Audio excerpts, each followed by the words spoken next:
aqui no programa Lideranças em Foco o Helder de Souza Gomes. O Helder, que é presidente do Sindicato dos Metalúrgicos de Franca, também presidente do PDT, o Partido Democrático Trabalhista, é uma pessoa que atua aí já há um bom tempo, né? Principalmente no meio sindical e também no político, no PDT, participando de processos eleitorais e, enfim, faz parte da nossa comunidade. E o foco desse programa, Helder, é conversar com pessoas que, de alguma maneira, contribuem na sua vida para o bem-estar da nossa comunidade. Porque você podia estar lá cuidando só da sua vida e deixar as outras coisas de lado. Você sabe o quanto um sindicato, né, e mesmo um partido político demanda tempo da pessoa e você tem que estar preocupado com o bem comum. Então, nosso objetivo aqui é destacar as pessoas que estão trabalhando na nossa comunidade, que faz alguma coisa na sua área de atuação. E eu gostaria, então, iniciando o programa, que você falasse um pouco sobre você, como é que começou a sua trajetória no movimento sindical, contar um pouquinho sobre a sua atuação. Bom dia, Gilmar, bom dia aos seus ouvintes, né? A minha atuação começa quando eu entro no Senai, né, para fazer o curso de mecânica industrial lá, o CAI, na época, isso em 88, 89, e juntamente com isso eu me envolvi na política ali, um fato até curioso na época, né, um menino de 14, 13 anos, sai para fazer um curso profissional e acaba se envolvendo na política por uma questão, por acaso até, depois a história vem se aprofundando. E eu faço esse curso no Senai, eu já tinha uma vida pregressa, eu trabalhei na roça desde os meus 9 anos de idade, né, e venho para a cidade, juntamente com meus pais, e começo, meu pai trabalhava num grupo aqui em Franca, e esse grupo fornece essa condição da gente estar entrando no Senai, fazendo o curso, e dali começa a minha vida profissional, e consequentemente a política, tudo junto ali, né, a política uma hora com mais tempo eu te conto, mas até por um acaso. E dessa vida profissional me tornei um metalúrgico, né, fui trabalhei em várias empresas boas, trabalhei no Grupo Amazonas, trabalhei na POP, trabalhei no Enio Martiniano, tudo na área de metalurgia. E dentro da empresa, dentro da POP, que foi a última empresa que eu trabalhei registrado, chão de fábrica, eu entrei lá em 2000, a gente, por exercer uma liderança, por ser uma pessoa muito crítica, o movimento sindical nos enxergou para a gente estar somando, né, dentro dos sindicatos metalúrgicos. Eu fui convidado para ser diretor de base, e fiquei 4 anos como diretor de base dentro da empresa, trabalhando dentro da empresa, sendo diretor de base, e no outro mandato fui convidado para assumir a presidência do sindicato, né, que não é assim também, ser convidado e você vai ser presidente. Concorremos a uma eleição, a toda uma burocracia, fomos eleitos, né, em 2006, eu assumo o sindicato no começo de 2007, e estou lá até hoje. Nossa, eu estou vendo você contar a sua trajetória, eu lembrei de uma pessoa que todos nós conhecemos, que é o presidente Lula, né? Que também tem uma trajetória semelhante à sua, porque ele foi fazer um curso do Senai, depois ele virou um metalúrgico, foi trabalhar na fábrica, acabou envolvendo o movimento sindical e é a liderança que é hoje. E eu estava pensando, aí depois que eu lembrei do Lula, lembrei de mim também, porque eu fiz curso técnico em Franca aqui na Industrial, de eletrônica, fui trabalhar na Souza Cruz. Lá eu entrei no movimento sindical e depois acabei indo para a política. Então, assim, a trajetória nossa é mais ou menos parecida, né? Querendo comparar com o presidente, Gilmar, que a história dele é bem... A sua ainda maior do que a minha, que você ainda foi prefeito em Franca, ainda mais. É praticamente isso. Ô, Helder, como que você vê hoje, assim, por exemplo, você que já está aí no movimento, não sei como que está a categoria dos metalúrgicos, a gente teve muitas mudanças aí ao longo da cidade, né, que já foi um polo industrial muito forte, hoje não, já está mais diversificado. Como é que é hoje ser presidente do sindicato? A base de vocês ainda é significativa? Vocês têm base regional? Como que... Sim, Gilmar, nós ainda temos uma categoria significativa, uma categoria, é que eu costumo dizer, né? O metalúrgico ele tem no mínimo um curso técnico, então é uma categoria um pouquinho mais exigente, né? Nessas questões políticas e tudo mais. Com o advento dessa metalurgia evoluída, e não só da indústria evoluída, então a gente perdeu muitos postos de trabalho para a tecnologia, né? A informalidade, principalmente durante e depois da pandemia, ainda tem muita informalidade. A destruição do nosso Ministério do Trabalho ajudou nessa informalidade. Essa questão dos novos trabalhadores que entraram no mercado de trabalho não tem esse conceito de CLT, Eles querem a CLT, todo mundo quer ter os direitos, mas vamos dizer assim, não defende a CLT como nós sindicalistas defendemos. A gente sabe que nesse momento ela é muito importante, porque o trabalhador está realmente abandonado, porque o Ministério do Trabalho foi destruído. Né? Não só ele, várias instituições, mas na ponta que a gente sente a falta do Ministério do Trabalho atuando e ativo. Né? Então, essa relação mudou muito. A base ainda é grande, nós pegamos Franca e região, a gente vem de Guará até Rifaina, é nosso, né? Mas é uma metalurgia um pouco menor. Você não tem grandes empresas, com exceção de Guará, você não tem grandes empresas atuando nesse ramo. Né? Então, tudo micro e pequena empresa com muita dificuldade.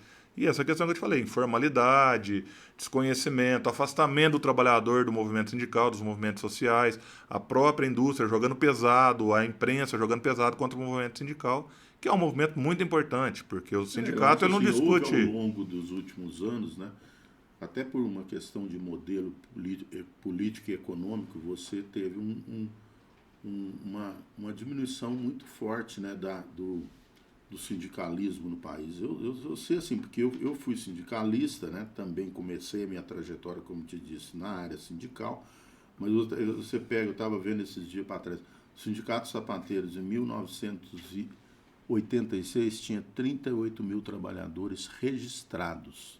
38 mil na base. Eu acho que hoje não passa de 15 mil. Eu vi uma notícia agora recente, 13 mil. 13 mil. Então, assim, a gente tem uma ideia da força que foi o movimento sindical a nível nacional, mas que é uma necessidade que você tem, por exemplo, estava vendo o ministro do Trabalho numa entrevista essa semana agora, falando sobre esses aplicativos de transporte e tal, e é uma guerra, porque o governo está querendo, né, através do Ministério, regulamentar esse trabalho para dar um mínimo de garantia. Mas você tem uma resistência, porque tem gente que não quer continuar do jeito que está, né? E ao mesmo tempo você tem muitos trabalhadores que estão, e jovens que estão hoje no mercado de trabalho informal, quer dizer, que não tem contribuição previdenciária, que não tem... Quer dizer, o que vai acontecer com isso no futuro? Né? Então, assim, eu acho que essas preocupações, né, a gente sempre... esses alertas já foram feitos no passado, você lembra toda essa política econômica, o neoliberalismo e todas as consequências dele, alertas foram feitos ao longo do período. Mas você tem uma economia globalizada, quer dizer, tem uma série de fatores que impactam nisso aí.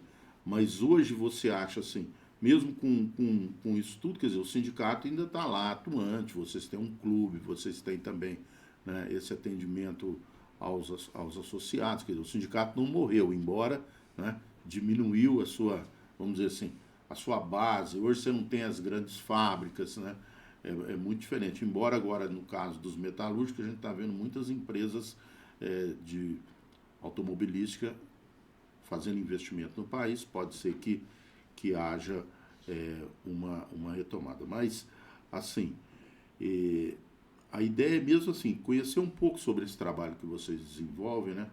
E algo que você acha que seria interessante destacar, porque o objetivo nosso é justamente assim, que as pessoas conheçam. O Helder está lá no sindicato e é uma pessoa que está contribuindo na nossa cidade para uma categoria profissional, né? Sem dúvida, Gilmar. Eu costumo brincar, né? A gente está brigando muito para apanhar de pouco. Né? Então... com todas essas mudanças, a desindustrialização que o nosso país vem sofrendo, não só nós, né, a nível mundial, porque a China, você vê que o país só é forte com a indústria. A China cresceu muito porque se industrializou. Quando ela deixa de ser tão agrícola igual era e passa a ser industrial, você vê como é que o país da China se desenvolveu num prazo muito curto. Né? Em vários outros países fizeram isso. Hoje a China é referência, mas se você pegar Hong Kong, também resolveu investir, né, e industrializar. A questão do movimento sindical é a dificuldade do que foi criado ainda no governo Temer, né? Que a reforma fala trabalhista, mas não, a reforma foi sindical. Trabalhista mesmo ela mexeu muito pouco, ela veio para destruir os movimentos sindicais. Né? Então você vê que hoje, por exemplo, eu trabalho para todos os trabalhadores, independente dele ser associado ou não, e ninguém é obrigado a contribuir com o sindicato. Pois é. Então é injusto. É aquela questão a pergunta que eu faço, Gilmar, se você não fosse obrigado a pagar IPVA, você pagaria, tendo as rodovias todas asfaltadas, perfeitas, porque o movimento sindical faz esse trabalho. Claro. Nós garantimos todos os direitos de todo mundo e ninguém é obrigado a contribuir. Então, veio justamente... As pessoas são beneficiadas, né, por isso. E acabam muitas vezes nem sabendo que existe o sindicato, não estão interessados, não sabem que aquilo ali foi fruto de um trabalho do sindicato, que se não existisse o sindicato, aquela conquista não viria. Né? Então, essas coisas que vão nos prejudicando. Agora, o sindicato ainda é ativo, fora a nossa convenção coletiva, que eu me lembro, né, a história do Serginho, que foi presidente, ele conta, quando começou, a nossa convenção tinha 4 cláusulas só. Hoje nós temos mais de 180 cláusulas de convenção que avança além da CLT. Avança acima da CLT, são né? conquistas que a categoria conseguiu, né? Isso, e ao estão longo beneficiando as pessoas. Até hoje. Né? Então você pega um sindicato de quase 40 anos e hoje as conquistas lá atrás, os trabalhadores que realmente contribuíram, que lutaram, perderam vidas, foram presos, né? E hoje tem essas conquistas que vale para todo mundo. Então o nosso sindicato ainda está ativo, estamos ali no Ouvidor Freire, temos uma sede campestre com salão de festa, com sauna, com campo de futebol, com vários eventos que a gente promove lá, ou promovia em alguns períodos, né? Nós temos atendimento odontológico, convênio médico, então tem várias coisas que a gente ainda oferece ao trabalhador com todas as dificuldades. O atendimento ali jurídico, o atendimento na porta de fábrica, a gente ainda faz esse contato com os trabalhadores, temos ainda esse contato com os trabalhadores na porta de fábrica, dia a dia, né, diuturnamente, e todas as outras conquistas que a gente ainda consegue avançar. Muito poucos hoje, porque a gente tem pouco apoio dos trabalhadores, não tem apoio do Ministério do Trabalho, que destruíram, o Ministério do Trabalho está voltando agora, o ministro até tem alguns compromissos assumidos com a gente, mas o sindicato ainda é forte e ativo, porque você vê, num período aí de quase 10 anos, né, você tem 2 do governo Temer, 4 do governo passado, que eu não gosto de dizer nem o nome, né? Nós não perdemos nenhuma cláusula de convenção, nenhuma, muito pelo contrário, em algumas a gente avançou. Eu acho que agora, por exemplo, o Marinho lá, que foi presidente do Sindicato dos Metalúrgicos, tem uma vivência muito grande do movimento sindical, tem visto, né, ele atuando bastante aí para tentar, vamos dizer assim, reduzir esses danos causados, né, ao longo desse período. A gente sabe que tem limites, né, porque também você tem toda a situação da própria economia que impacta nisso e tudo, né, você mesmo disse, quer dizer, a indústria no Brasil, agora que está começando a retomar. O Brasil podia ser um país com uma indústria muito mais forte do que ele é hoje. Não é verdade. É o contrário, né? A gente tem grandes desafios para fazer a indústria brasileira crescer, né? O ministro Alckmin está lá, o vice-presidente, respondendo pelo Ministério da Indústria, Comércio e Inovação, né? Então, assim, são desafios que a gente precisa vencer. Mas eu queria, Helder, também ouvir um pouco sobre você. Nós estamos no ano de 2024, nós vamos ter eleição municipal, você preside um partido, o PDT, né? Já há algum tempo você já atua no PDT e a gente sabe, né, o quanto também é importante os partidos políticos, embora a nossa legislação não ainda, eu acho que a gente tinha que ter reformas políticas que fortalecessem muito mais os partidos, como é em outros países, né? Mas o PDT é um partido importante, histórico, que já contribuiu muito e contribui com o país, né?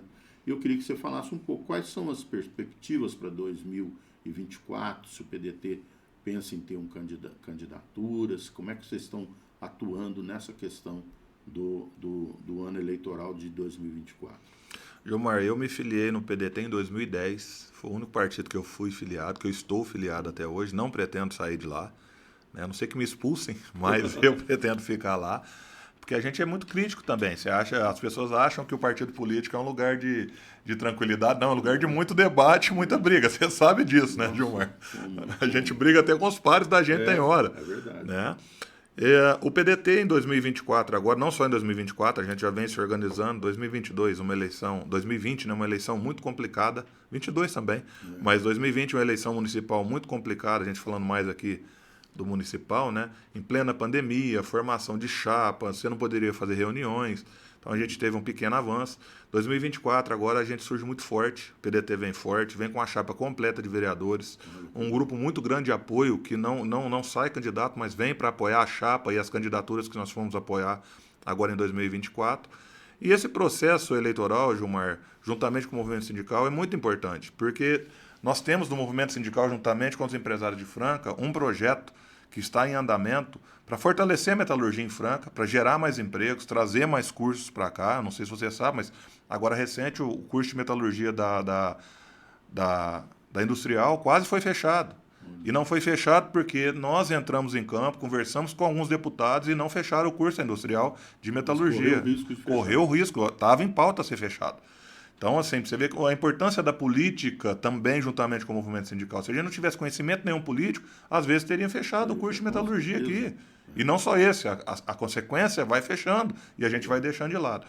Então o PDT vem com uma chapa de vereadores completa, tem um pré-candidato, né? E aí nós vamos discutir se nessa pré-candidatura a gente sai cabeça de chapa ou sai vice. Não temos vaidade nenhuma quanto a isso. Sabemos que o nosso campo de esquerda ou centro-esquerda tem que sair unido para a gente tentar alguma coisa. Não adianta, por vaidade pessoal, eu querer lançar a candidatura simplesmente por lançar ou por estar pensando em 2028, 2026, né?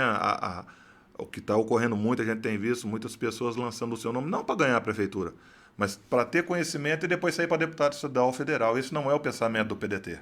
O PDT pensa em discutir as questões da cidade, discutir os problemas da cidade. E se lá na frente nós não ganharmos a prefeitura, aí sim a gente discutir as questões a nível federal e estadual.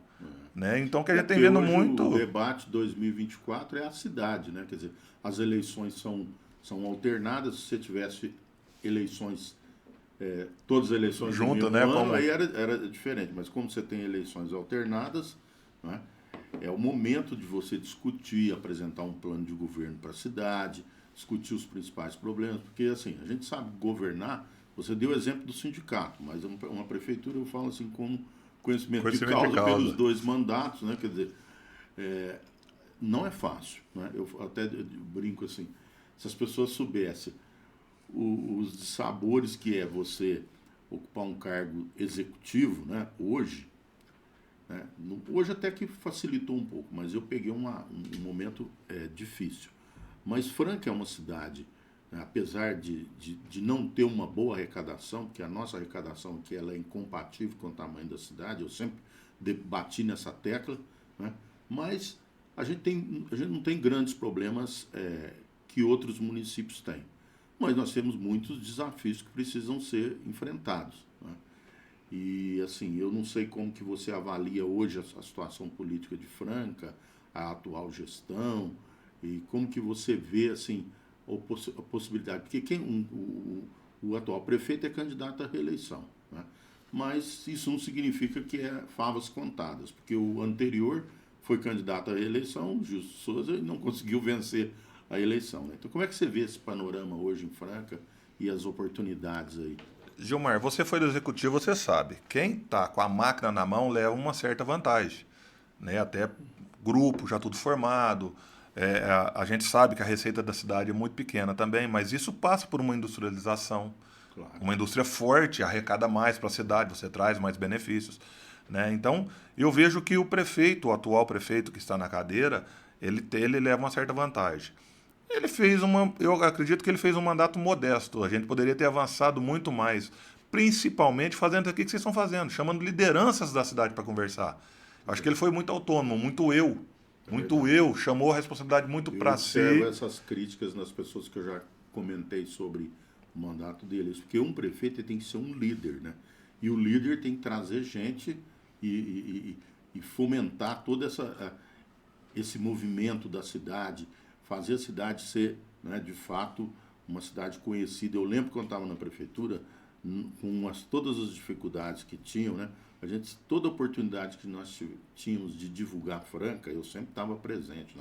Estava até olhando agora esses dias lá em casa, achei uma revista que nós fizemos em espanhol, inglês e português, divulgando a cidade para tentar atrair investimentos. E você que tocou num ponto importante, que é isso, por exemplo, hoje Franca, embora uma cidade de mais de 350 mil habitantes, se olhar a arrecadação de ICMS, nossa, ela é abaixo da média. Mas por quê? Porque você não tem o que gera ICMS? São as grandes plantas industriais, os grandes conglomerados financeiros que trabalham na área de tecnologia, e mesmo na indústria, né? Então, o que acontece hoje? Você tem uma arrecadação abaixo da média, embora a cidade tenha 350 mil habitantes. Você vê cidades menores que a nossa, vamos pegar Sertãozinho, por exemplo. O PIB de Sertãozinho é maior do que o nosso. Por quê? É a cidade industrializada. E essas questões passam pelo sistema público. Não tem como.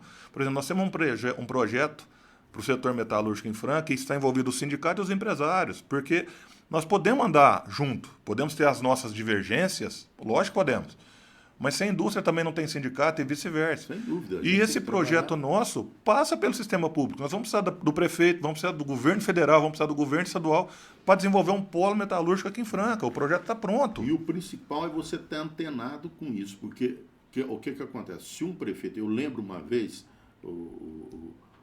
que eu estava, Helder, antes de assumir, nós ganhamos a eleição, estava naquele período entre assumir o primeiro mandato.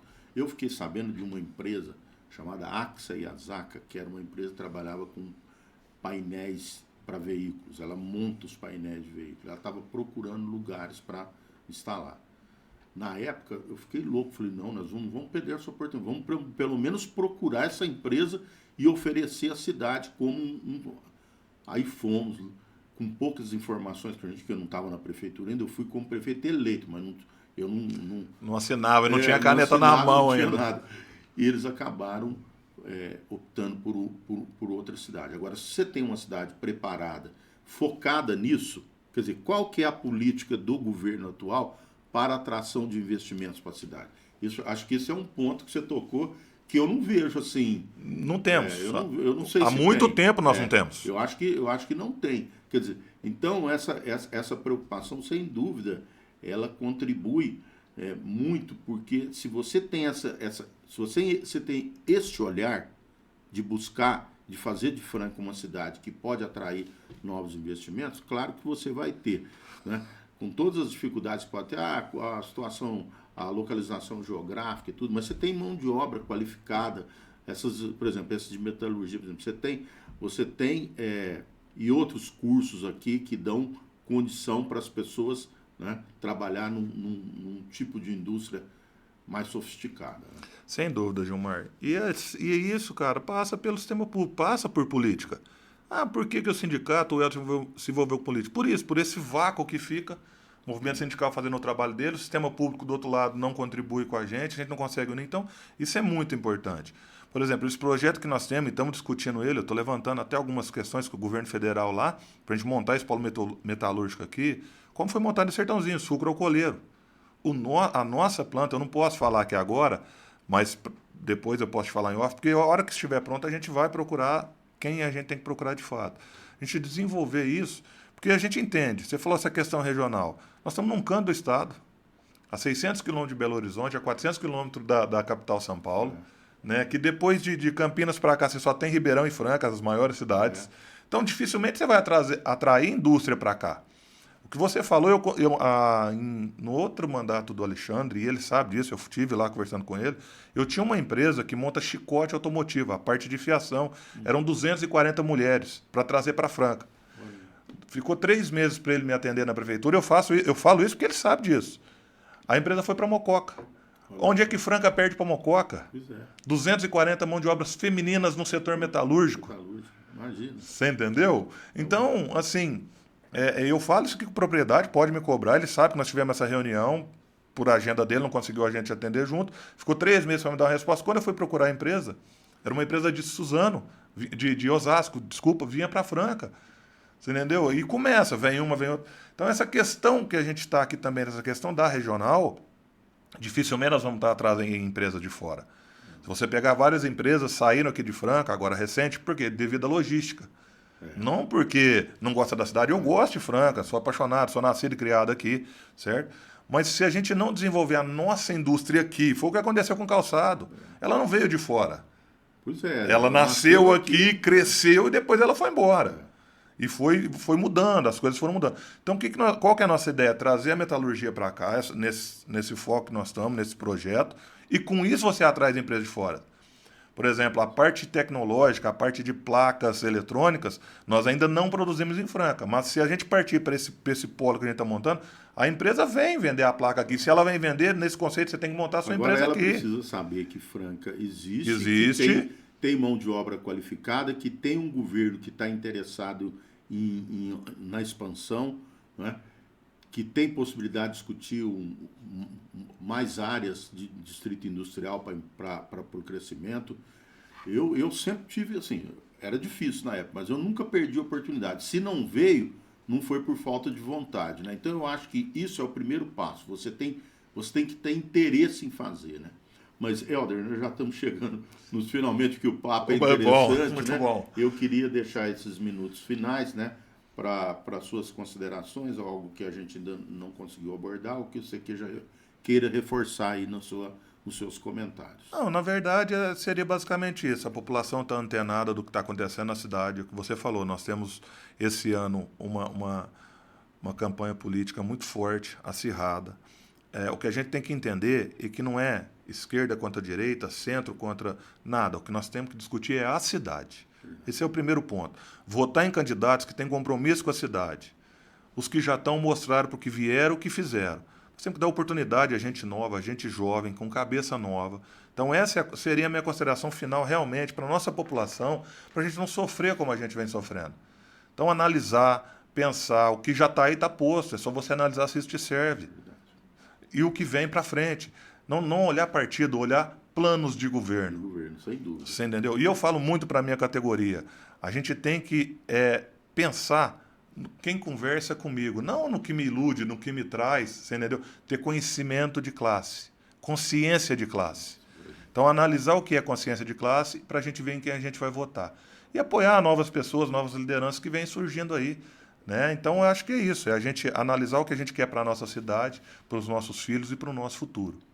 Muito bem, Helder. Eu quero agradecer muito a você por atender o convite aqui do Notícias de Franca para esse programa Lideranças em Foco. Você aí nos 20 e poucos minutos que nós conversamos aqui, a população de Franca tem uma ideia de quem é o Helder e o trabalho importante e as preocupações que ele colocou aqui, pensando no desenvolvimento e na qualidade de vida da nossa comunidade. O objetivo do programa é esse, é destacar o trabalho das pessoas que, independente de ser candidato ou não, e está comprometida com o interesse maior da nossa população. Eu agradeço, então, imensamente, Helder, a sua participação aqui e sucesso no seu trabalho. Obrigado, Gilmar. Sucesso você também. E eu que agradeço. Obrigado. Valeu.